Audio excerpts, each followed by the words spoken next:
ఆ ఛానల్ మా ఛానల్ పై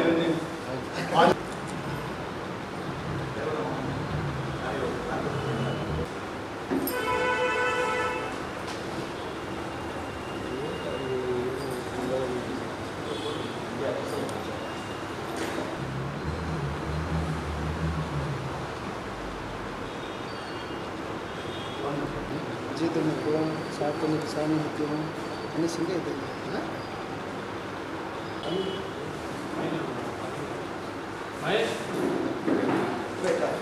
ఓకేనా?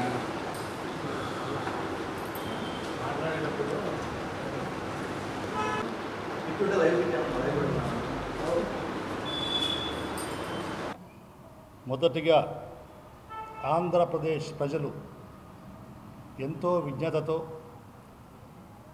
ఈ యొక్క రాష్ట్ర భవిష్యత్తు కోసం, ఈ రాష్ట్ర ప్రజల భవిష్యత్తు కోసం వారు ఏ నాయకుడైతే మాకు మేలు చేస్తారు, ఏ కూటమైతే మాకు మేలు చేస్తుంది, ఏ విధంగా కొత్త ప్రభుత్వం మా యొక్క ఆశలు ఆకాంక్షలకి తగ్గట్టుగా పనిచేస్తుంది అన్న విషయాలన్నీ కూడా వాళ్ళు గుర్తించి వారి భవిష్యత్తు కోసం నాయకులని పార్టీలని ఎన్నుకొని ఎవరినైతే 2019లో అవకాశం ఇచ్చారో ఒక్కసారి అని చెప్పి అవకాశం ఇచ్చి ఈ రాష్ట్రాన్ని సర్వనాశనం చేసి అవినీతి అరాచక పాలనటువంటి అసమర్థ దద్దమ్మ ముఖ్యమంత్రి అయినటువంటి వైఎస్ జగన్ని ఏమాత్రం భరించలేమని ఈ ప్రజలు తీర్పు ఇవ్వడాన్ని మేము ఆహ్వానిస్తూ వారికి మనస్ఫూర్తిగా చేతులెత్తి ఆంధ్రప్రదేశ్ ప్రజలకి, కడప జిల్లా ప్రజానికానికి, కడప అసెంబ్లీ ప్రజలందరికీ కూడా చేతులెత్తి నమస్కరిస్తున్నాం.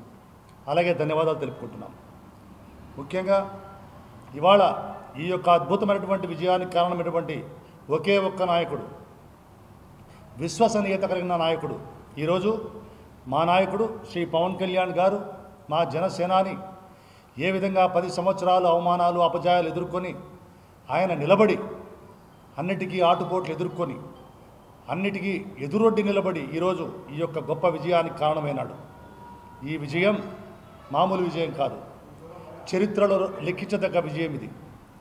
93% స్ట్రైక్ రేట్ ఒక కూటమి సాధించిందంటే అది జనసేన, తెలుగుదేశం అలాగే బీజేపీ మామూలు విషయం కాదు.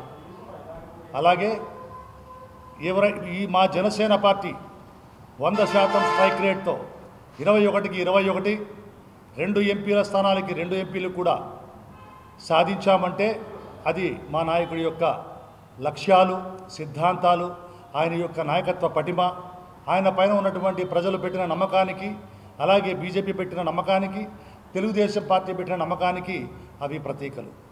అందుకే ఇవాళ ఈ గొప్ప విజయానికంతా కూడా మూల కారణం శ్రీ పవన్ కళ్యాణ్ అని ప్రజలు, అన్ని పార్టీలు దేశమంతా ఎలుగెత్తి చాటుతున్నాయి. అది మాకెంతో గర్వకారణం.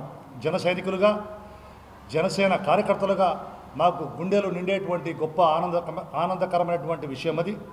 మాకు ఎంతో గర్వకారణమైన విషయం అది.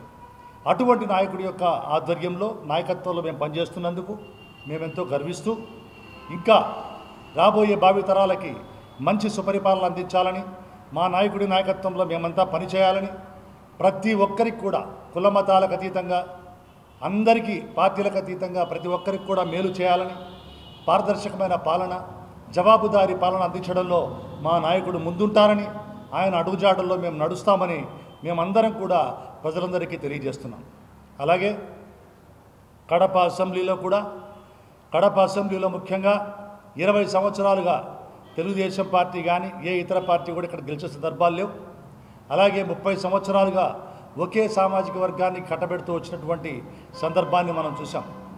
అందులోనూ వైఎస్ఆర్సీపీ అయితే మరీ రాచరిక పొగడలతో ఈ సీటు ఒక సామాజిక వర్గానికి అని జాగీరు రాసిచ్చినట్టు చెప్పడం ఎంతైనా అహంకారానికి నిదర్శనం. ఇటువంటి అహంకారపూరితమైనటువంటి పాలనకి అటువంటి మూర్ఖుడు, అసమర్థుడు, దద్దమైనటువంటి ఈ మాజీ ముఖ్యమంత్రి వైఎస్ జగన్కి బుద్ధి చెప్పారు కడప అసెంబ్లీ ప్రజలకు కూడా. కడప అసెంబ్లీ ప్రజలకు కూడా శిరస్సు వంచి నమస్కరిస్తూ ధన్యవాదాలు తెలియజేసుకుంటున్నాం. ఎందుకంటే కూటమిని మీరు గెలిపించారు. కూటమిలో మేము మీ దగ్గరికి వచ్చినప్పుడు, ఇంటింటికి వచ్చినప్పుడు, గుండెను తట్టినప్పుడు మీకు తెలియజేయడం జరిగింది. కూటమి ధర్మాన్ని, పొత్తు ధర్మాన్ని మేము పాటిస్తున్నాం. మీరు నమ్మండి, కూటమి బలంగా నిలబడుతుంది. డబుల్ ఇంజన్ సర్కార్ ఆంధ్రప్రదేశ్లో ఈ ఎన్డీఏ ప్రభుత్వం, అలాగే ఢిల్లీలో కూడా ఎన్డీఏ ప్రభుత్వం, రెండు డబుల్ ఇంజన్ సర్కార్ ద్వారా మన రాష్ట్ర భవిష్యత్తుకి బలమైనటువంటి పురోగతి, అభివృద్ధి ఉంటుంది. దానికి పవన్ కళ్యాణ్ గారు జవాబుదారీగా ఉంటారు. పవన్ కళ్యాణ్ గారే దానికి ముందుండి నడిపిస్తారని కూడా మేము చెప్పడం జరిగింది. మీరందరూ కూడా మమ్మల్ని నమ్మి జనసేన పార్టీని, అలాగే జనసేన పార్టీ సిద్ధాంతాలని, మా నాయకుడి యొక్క విశ్వసనీయతను నమ్మి, కడప అసెంబ్లీ ప్రజలందరూ కూడా మమ్మల్ని నమ్మి, తెలుగుదేశంకి వస్తే సైకిల్కి ఏమన్నాం, అలాగే జనసేనకు వస్తే గాజు గ్లాస్కి ఏమని ప్రతి ఒక్కరిని కూడా మేము అభ్యర్థించడం జరిగింది.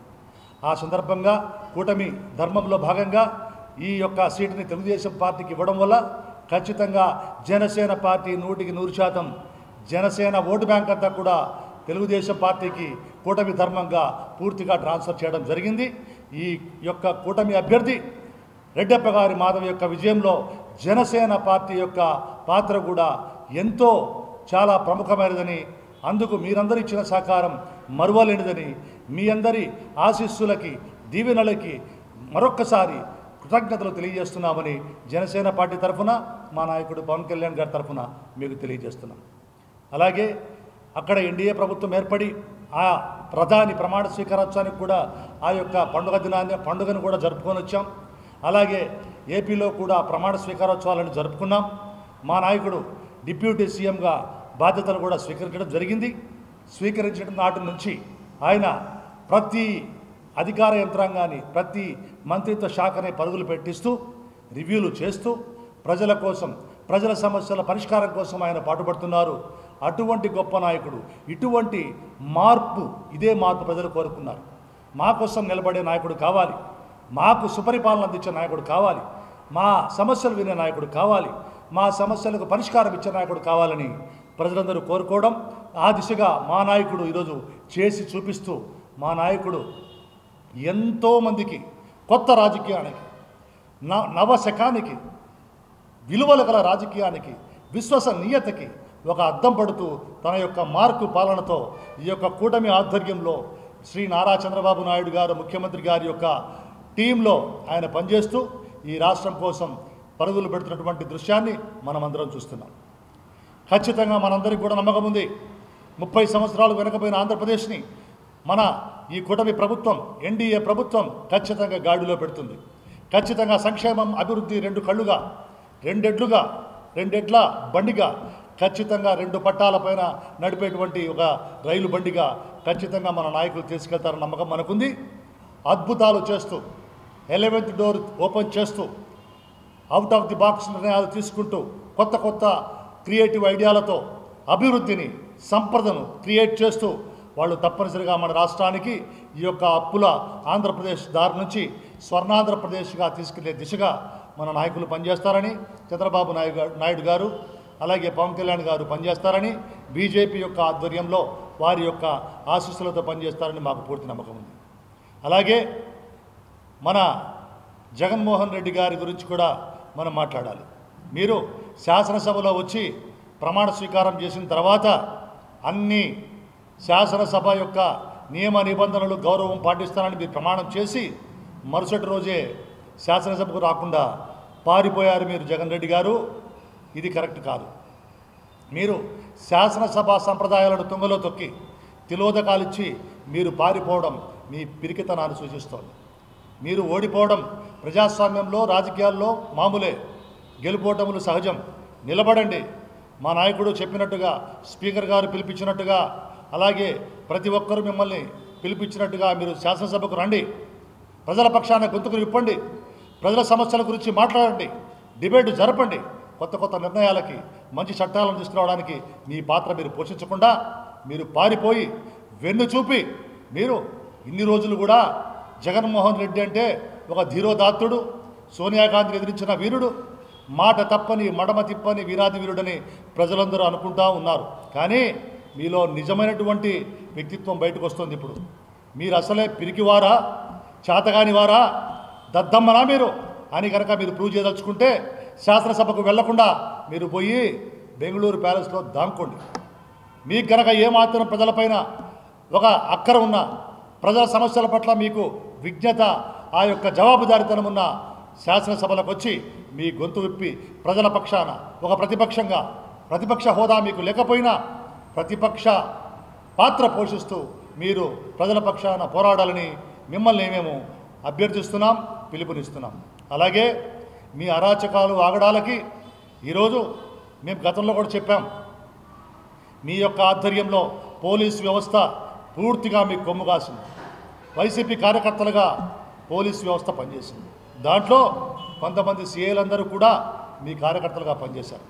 నేను గతంలో కూడా చెప్పాను, మీ ప్రభుత్వంలో వైసీపీ అరాచక అవినీతి ప్రభుత్వంలో తహసీల్దార్లలో 130% మంది 100 కోట్ల పైన సంపాదించారని మేము తెలిపాం. అలాగే సిఐలలో కూడా 130 మంది సిఐలు 100 కోట్లు దాటి అక్రమ సంపాదన చేశారని, అవినీతి మార్గాలలో సంపాదించారని, బినామీ పేర్లతో వాళ్ళందరూ కూడా డబ్బులు ఆస్తులు పెట్టుకున్నారని మేము తెలపడం జరిగింది. వీళ్ళందరికీ కూడా చట్ట ప్రకారం వీళ్ళపైన తగు న్యాయపరమైనటువంటి విచారణలు ఉంటాయి. ఖచ్చితంగా ఈ ప్రభుత్వం ఎన్డీఏ ప్రభుత్వం విచారణ జరిపి వారు కనుక దోషులుగా తేలితే చట్టబద్ధమైనటువంటి శిక్షలు కూడా వాళ్లకు జరిపించే దిశగా ఈ ఎన్డీఏ ప్రభుత్వం ముందుకెళ్తుంది. అలాగే మీరు చేసిన అరాచకాలు ఇన్ని కాదు, మీరు ప్రజల పక్షాన సంక్షేమ పథకాలు చెప్పామని చెప్తూ ప్రజల డబ్బును ప్రజలకిస్తూ ఆ అమ్మ ఒడిలో 10 రూపాయలు వేసి 90 రూపాయలు నానబొడ్డిలో రకరకాల మార్గాల్లో మీరు అక్రమ మార్గంగా సంపాదించుకుంటూ మీరు ఎటువంటి పాలన లేకుండా అభివృద్ధిని గాలికి వదిలేసి మీరు రాష్ట్రాన్ని నాశనం చేసి ఇప్పుడు లేటెస్ట్గా బయటపడిన విషయాలు ఏంటంటే ప్రతి జిల్లాలో కూడా మీరు వైసీపీ ప్యాలెస్లన్నీ కూడా మీ పార్టీ కోసం 2 ఎకరాలు ప్రతి జిల్లాలో తీసుకొని సంవత్సరానికి 1000 రూపాయలు లీజుకు మీరు డబ్బులు చెల్లిస్తూ 33 ఏళ్ల లీజు తీసుకుంటూ అక్కడ రాజప్రసాదాలు మీరన్నీ కూడా కట్టడం జరిగిందన్న విషయాలన్నీ కూడా ప్రజలు చూస్తున్నారు. ఇదా మీ పాలన? మీది ఒక ఫ్యూడల్ పాలెగాళ్ల భూస్వామ్యదార పెత్తందారి పాలనని ఇప్పుడు మరొక్కసారి తేటతెల్లమవుతుంది. మీరు ఫ్యాక్షనిస్ట్గా పరిపాలన చేశారు తప్ప, ఒక అవినీతి మాఫియా కింద పరిపాలన చేశారు తప్ప ఒక రాజకీయ నాయకుడిగా పరిపాలన చేయలేదని మేము గతంలో కూడా ఎన్నోసార్లు, 100 సార్లు, 1000 సార్లు చెప్పాం. అది ఈరోజు నిజమని నిరూపితమవుతుంది. ఇప్పటికైనా మీ తప్పులన్నిటికీ కూడా మీరు ఖచ్చితంగా జవాబు వహించాల్సిందే. మీరు వాటన్నిటికి కూడా ప్రజలకు జవాబు చెప్పాల్సిందే. అందుకే ఇవాళ కడప జిల్లాలో 7 అసెంబ్లీ సీట్లని కూటమికి గెలిపించినందుకు ప్రజలకు అభినందనలు, ధన్యవాదాలు తెలుపుకుంటూ ప్రజలందరికీ కూడా మరొక్కసారి మేము హామీ ఇస్తున్నాం.